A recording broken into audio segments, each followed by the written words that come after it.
మనకు వ్యతిరేకంగా మాట్లాడే గొంతులు మూడుంటాయి.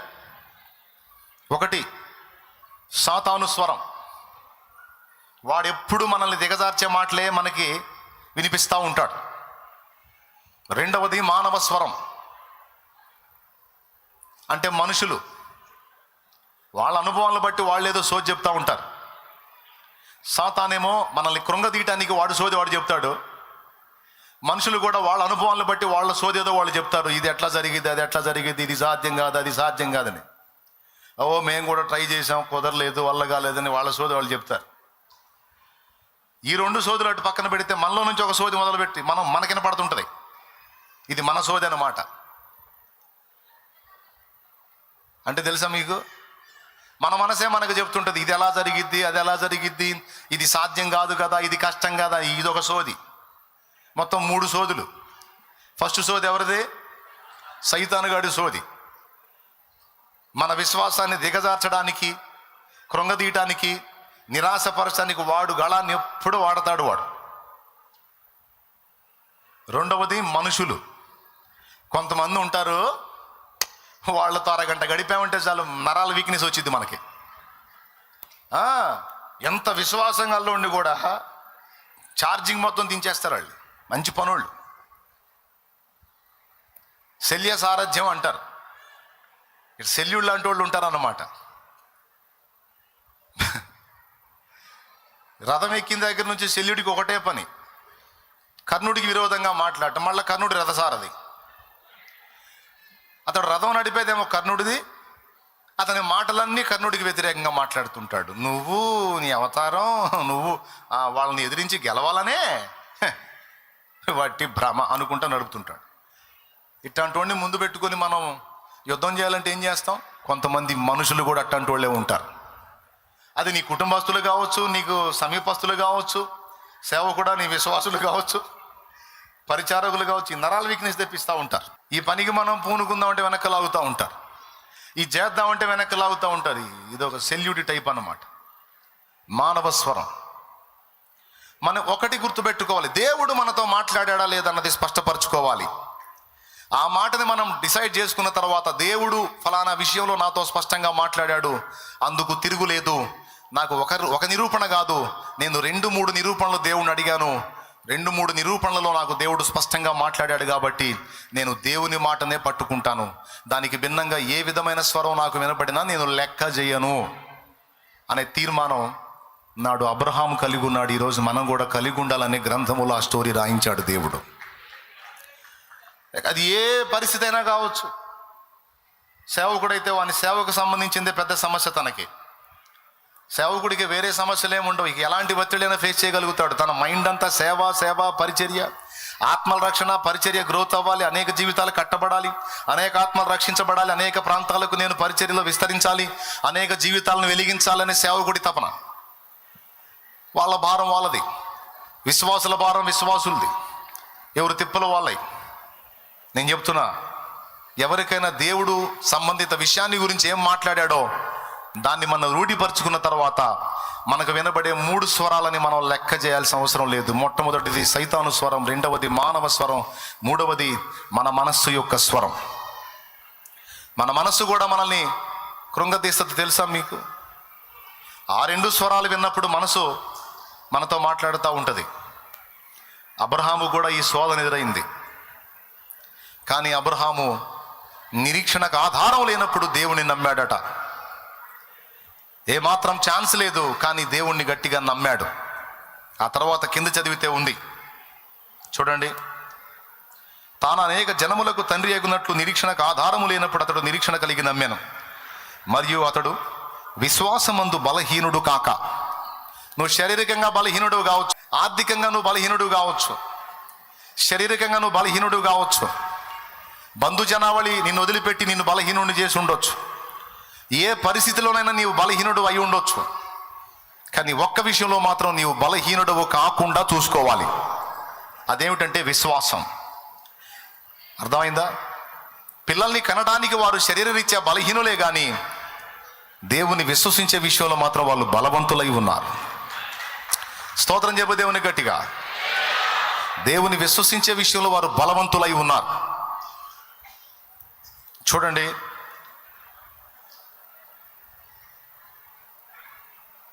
మరియు అతడు విశ్వాసమందు బలహీనుడు కాక రమారమి 100 ఏండ్ల వయసు గలవాడై ఉండి అప్పటికి తన శరీరము మృతతుల్యమైనట్టు శారా గర్భమును మృతతుల్యమైనట్టును ఆలోచించను గాని అవిశ్వాసం వల్ల దేవుని వాగ్దానమును గూర్చి సందేహింపక దేవుని మహిమపరచి ఆయన వాగ్దానము చేసిన దానిని నెరవేర్చుటకు సమర్థుడని రూఢిగా విశ్వసించి విశ్వాసము వలన బలము పొందెను. ఏం బలం పొందాడు తెలుసా? విశ్వాసం వల్ల ఏం బలం పొందాడు తెలుసా? దేవుడిచ్చిన వాగ్దానాన్ని స్వతంత్రించుకోవటానికి కావలసిన బలం పొందాడు. కాబట్టి మనం ఎక్కడైనా బలహీనం కావచ్చు, ఆరోగ్యం పోయి ఉండొచ్చు, ఆస్తులు పోయి ఉండొచ్చు, అనుబంధాలు తెంచుకొని అనుబంధం వదిలేసి వెళ్ళిపోయిన వ్యక్తులు వెళ్ళిపోయి ఉండొచ్చు, ఏ విషయంలోనైనా నీవు వీక్ అయి ఉండొచ్చు. కానీ ఒక్క విషయంలో మాత్రం నువ్వు వీక్ అవ్వద్దు, అది విశ్వాస విషయంలో బలహీనుడు కావద్దు, బలహీనరాలివి కావద్దు. ఆ విషయంలో నువ్వు బలంగా ఉండు. ఆ విషయంలో నువ్వు బలంగా ఉంటే నీ పరిస్థితులన్నీ నీకు అనుకూలంగా మార్చే దేవుడి కార్యాలు నీలో జరగటానికి, నీ ద్వారా జరగటానికి నీకు బలం వస్తుంది. విశ్వాస విషయంలో వీక్ అయ్యావనుకో, నీ ప్రతికూలతలను ఎదిరించి విజయాలను సాధించే బలం కోల్పోతావు. నీకు ఆ బలం కావాలా? అట్లయితే నువ్వు విశ్వాస విషయంలో బలహీనుడు కావద్దు. కిందికి చదివితే చూడండి, అవిశ్వాసం వల్ల దేవుని వాగ్దానాన్ని గూర్చి సందేహింపక దేవుని మహిమపరచి ఆయన వాగ్దానము చేసిన దాన్ని నెరవేర్చుటకు సమర్థుడని రూఢిగా విశ్వసించి విశ్వాసం వలన బలము పొందెను. అందుచేత అది అతనికి నీతిగా ఎంచబడెను. దేవునికి స్తోత్రం కలుగును గాక. బిడ్డలారా, జాగ్రత్తగా వినండి.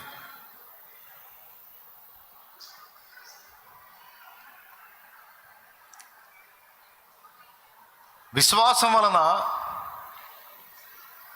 అబ్రహాము బలం పొందాడు, శారా కూడా బలం పొందింది. హెబ్రీ పత్రిక 11లో ఉంటుంది. ఆమె విశ్వాసం వలన బిడ్డని కనడానికి శక్తి పొందింది అని. అంటే ప్రకృతి విరుద్ధమైనటువంటి కార్యం కూడా ఆమె పట్ల జరిగింది. ప్రకృతి సిద్ధంగా అయితే ఒక వయసు వరకే స్త్రీకి అండోత్పత్తి ఉంటుంది, అండోత్పత్తి ఉంటేనే పిండోత్పత్తి. కానీ ప్రకృతి క్రమములో ఆమెకి ఆ స్త్రీ ధర్మం అనేది బ్రేక్ అయిపోయింది. కానీ విశ్వాసం విషయంలో ఆమె వీక్ కాలేదు. దేవుని వాగ్దానాన్ని రూఢిగా నమ్మింది గనుక తన కడుపులో ఒక పిండం ఏర్పడటానికి అనువైనటువంటి పరిస్థితులు లేకపోయినా అవి దేవుడు రూపించగలడని విశ్వసించినందున అలాంటి శక్తి పొంది ఇస్సాకు అనేటువంటి కుమారుడికి జన్మనిచ్చింది. ఆ ఇస్సాకు నుంచి యాకోబు వచ్చాడు. యాకోబు నుంచి 12 గోత్రాలు వచ్చినాయి. ఆ 12 గోత్రాల్లో ఒక గోత్రము యూదా గోత్రము. ఆ యూదా గోత్రంలో నుంచి దావీదు వచ్చాడు. దావీదు వంశం నుండి యేసుక్రీస్తు వచ్చాడు. ఆ యేసుక్రీస్తు నందు భూలోకములోని సకల జనములు ఆశీర్వదించబడ్డారు. భూలోకములోని సకల జనములు విశ్వాసమును బట్టి అబ్రహాము సంతానమయ్యారు. ఒక్కడనే ఇచ్చాడు. ఆ ఒకడి నుండి ఇంకొకడు, ఆ ఒకడి నుండి 12 ఆ 12 నుంచి జనాలు వచ్చారు. మరి వాళ్ళు కాక యూదా గోత్రం నుంచి రక్షకుడు వచ్చాడు. ఆ రక్షకుణ్ణి ఎందలి విశ్వాసమును బట్టి భూలోకములోని వంశములన్నీ ఆశీర్వదించబడి, ఒకప్పుడు అన్యులమైన మనం కూడా ఈరోజు అబ్రహాముని తండ్రి అని పిలుస్తున్నాం. అబ్రహాముకి ఏమయ్యా? మనం విశ్వాసమును బట్టి పిల్లలం. విశ్వాసమును బట్టి విశ్వాసులందరికీ అబ్రహాం ఏమయ్యాడు? తండ్రి అయ్యాడు. నిన్ను అనేక జనములకు తండ్రినిగా నియమిస్తాను, నీ వలన నీ సంతతి వలన భూలోకములోని వంశములన్నీ ఆశీర్వదించబడతాయని దేవుడు చెప్పినటువంటి ఆ మాట నెరవేరిందా లేదా? దేవునికి స్తోత్రం కలుగును గాక. దేవుని మాట నెరవేరిద్ది, కానీ సైతాన్ చెప్పిన మాట, మనుషులు చెప్పిన మాట, మన మనసు చెప్పిన మాట నెరవేరదు. కాబట్టి దేవుని మాటను గట్టిగా మనం తీసుకోవాలి. ఇక్కడ దేనికి సమర్థుడట? వాగ్దానము చేసిన దాన్ని నెరవేర్చుటకు దేవుడు సమర్థుడట. ఇక్కడ మనం గమనించాలి, దేవుడు తన ఇష్టాలను నెరవేర్చుకోవటమే కాదు, మన ఇష్టాలను కూడా గౌరవిస్తాడు. బాగా వినండి. దేవుడు తన ఇష్టాలను నెరవేర్చుకోవటమే కాదు, దేవుడు మన ఇష్టాలకు కూడా విలువనిచ్చి మన ఇష్టాలను కూడా నెరవేరుస్తాడు. ఈ రెండు సంగతులు మీకు అర్థం కావాలి. ఎలాగో బైబిల్లో కొన్ని నిరూపణలు మనం చూడొచ్చు. దేవుని ఇష్టాలేంటి?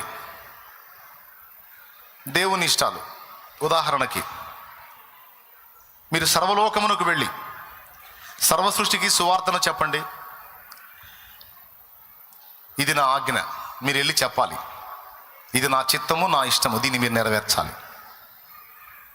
ఇలాగే ఇంకా కొన్ని విషయాల్లో దేవుడు తన ఇష్టాన్ని నెరవేర్చమని మనకు ఆజ్ఞాపించాడు. కొంతమందిని ఏర్పరచుకొని, ప్రభు 70 మందిని ఏర్పరచుకొని వాళ్ళని వెళ్ళి ప్రకటించమన్నాడు అప్పట్లో. తర్వాత ప్రభు ఆరోహణమయ్యేటప్పుడు 12 శిష్యులతో, ఒకడు ఇస్కరియోతు యోధ తేలాడు కదా, 11 మంది, వాళ్ళని ధైర్యపరిచి వాళ్ళకి చెప్పాడు, మీరు సర్వలోకమునకు వెళ్ళి సర్వ సృష్టికి సువార్తను ప్రకటించండి అని వాళ్ళకి ఆజ్ఞాపించాడు. కొన్ని విషయాలు చెప్పాడు, ఇవి నెరవేర్చాలి అని తన సంగతులు కొన్ని భక్తులకు చెప్పాడు. పాత నిబంధనలో ప్రవక్తలకు కొన్ని దేవుని చిత్తాలు చెప్పాడు. క్రొత్త నిబంధనలో ఉన్న భక్తులకు కొన్ని దేవుని ఇష్టాలు నెరవేర్చమని దేవుడు పిలుపునిచ్చాడు. ఇలాగ దేవుడు తన ఇష్టాలను నెరవేర్చమని మనకు పిలుపునివ్వటమే కాదు, దేవుడు మన ఇష్టాలను కూడా గౌరవిస్తాడు. బాగా వినండి, మీకు ఉపయోగపడే సంగతులే చెప్తాను, ఏది వేస్ట్ ఉండదు.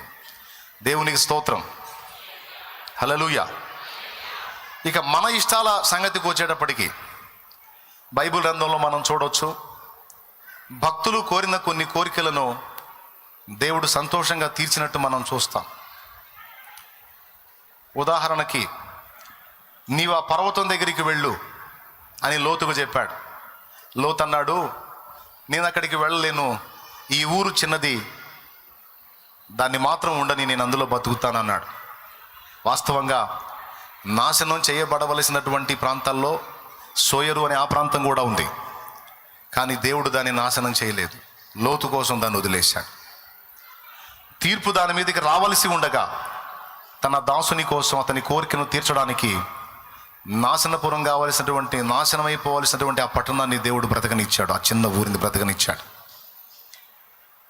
అంటే తనకిష్టం లేకపోయినా తన భక్తుడు కోరినందున దేవుడు దాన్ని వదిలేశాడు. ఇది వాస్తవమా కాదా? దేవునికి స్తోత్రం, హల్లెలూయా. ఇష్మాయేలు యొక్క జన్మ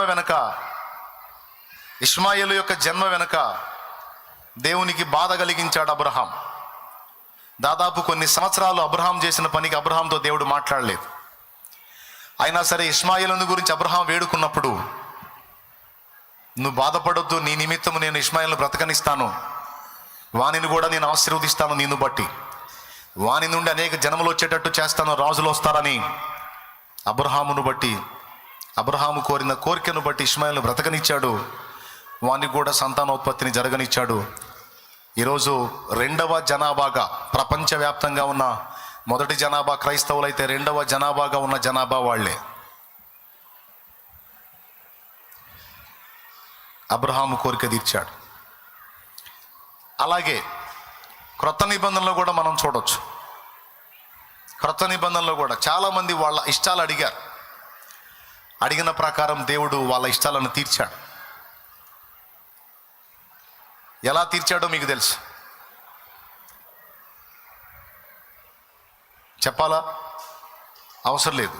పాత నిబంధనలో భక్తుల కోరికలు దేవుడు తీర్చాడు.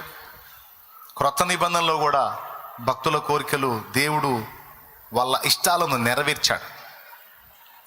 ఉదాహరణకి, ఇందాక మనం చెప్పుకున్న యాయీరుని తన ఇంటికి రమ్మని ఆహ్వానించినప్పుడు ప్రభు నేను రాను పోవయాన్లా వెళ్ళాడు. వెళ్ళి ఆయన ఇంటికి వెళ్ళి ఆయన బిడ్డను బ్రతికించి అతని చేతికి అప్పగించాడు. అలాగే సంఘము కోరినప్పుడు కొన్ని కార్యాలు నెరవేర్చాడు. చాలా సంగతులు, వాటిని గురించి వర్ణించాల్సిన అవసరం లేదు. భక్తుల ఇష్టాలను దేవుడు పట్టించుకుంటాడు. ఇంకా చెప్పాలంటే యోహాను సువార్త 15వ అధ్యాయం 7వ వచనంలో చాలా స్పష్టంగా ఈ మాట చెప్పాడు. నా యందు మీరును మీ యందు నా మాటలు నిలిచి ఉండిన ఎడల మీకేది ఇష్టమో అడగండి, అది మీకు అనుగ్రహిస్తానని ప్రభువే మాట్లాడాడు. అంటే మన ఇష్టాలకు కూడా దేవుడు విలువనిస్తున్నాడు. దేవునికి స్తోత్రం కలుగును గాక. అలాగే యోహాను సువార్త 14వ అధ్యాయము 14-15 వచనాల్లో మనం చదివితే, నా నామమందు నా పేరిట మీరు నన్ను ఏమి అడిగినా నేను చేస్తానన్నాడు. 14 నా నామమున మీరు నన్ను ఏమి అడిగిననో నేను చేతును అన్నాడు. ఇప్పుడు దేవుని ఇష్టాన్ని మనం నెరవేర్చాలన్నా,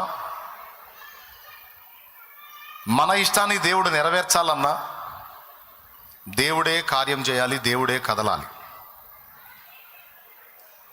పాత నిబంధనలో అబ్రహాము దాసుని పేరేంటో మీరు చెప్పండి? ఎలియాజరు. బావి దగ్గరికి వెళ్ళి ఒంటెలను మోకరింపజేసి ఆయన కూడా మోకాళ్ళుని ఎలియాజరు ఏమని ప్రార్థించాడో తెలుసా? ప్రభువా, ఈ బావి దగ్గరికి నీళ్లు చేదుకోవడానికి స్త్రీలు వస్తున్నారు.